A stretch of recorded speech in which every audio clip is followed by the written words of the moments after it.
इस ट्यूटोरियल में हम ये बहुत सिंपल सा क्वेश्चन सॉल्व करेंगे which says the hollow sphere in which the circus motorcyclist performs his stunts has a diameter of 7 metres.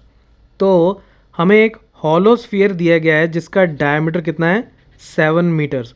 अब हॉलो स्फीयर क्या होता है? अब जैसे ये मेरे पास एक स्फीयर है, ये स्फीयर है मेरे पास, और ये अगर अंदर से खाली हो, ठीक है, तो उसको हम बोलते हैं हॉलो स्फीयर।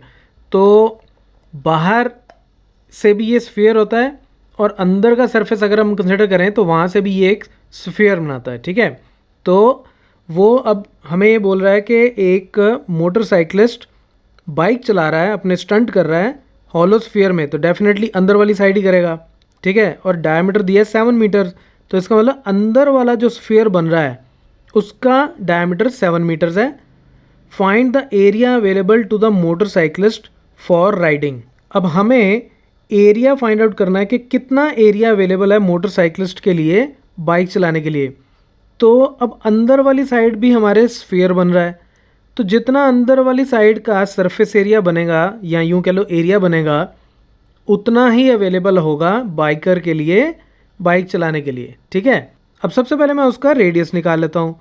तो रेडियस डायमीटर का हाफ हो जाएगा, यानी कि 7/2 विच इज़ 3.5 मीटर्स। अब हमें जो स्फीयर अवेलेबल है हमारे पास, हॉलो स्फीयर अंदर वाली साइड जहाँ पे वो बाइक चलाएगा, उसका मुझे सरफेस एरिया फाइंड आउट करना है। और स्फीयर का सरफेस एरिया कितना होता है 4πr²। अब पाई आर स्क्वायर क्या होता है? अगर आपको याद हो, पाई आर स्क्वायर एक सर्कल का एरिया होता है जिसका रेडियस हो आर, और आर ही स्फीयर का रेडियस है, ठीक है। तो आप ये बात याद रखिए, मैं पहले भी बता चुका हूँ कि एक स्फीयर का एरिया, एक स्फीयर का बाहर का सरफेस एरिया जो होता है, और इस क्वेश्चन में वो बेसिकली अंदर वाला एरिया है, वो सेम रेडियस के 4 सर्कल्स ले लें, उनके एरिया के बराबर होता है। 4 times area of a circle. ये जस्ट मैं हर क्वेश्चन में बार बार सिर्फ आपको याद दिलाने के लिए बता देता हूँ। ये आपके एग्जामिनेशन पॉइंट ऑफ व्यू से कुछ ज़रूरी नहीं है, उसमें सिर्फ आपको ये फॉर्मूला याद रखना है। अब इसमें मैं वैल्यूज़ डाल देता हूँ। 4 इंटू पाई की वैल्यू 22/7, और आर मैंने अभी भी निकाला 3.5, इसका स्क्वायर यानी कि 3.5 into 3.5।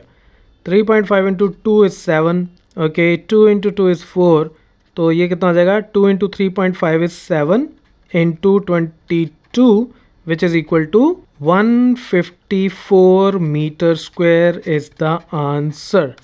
So that's it from this tutorial. Keep watching Math Mafia.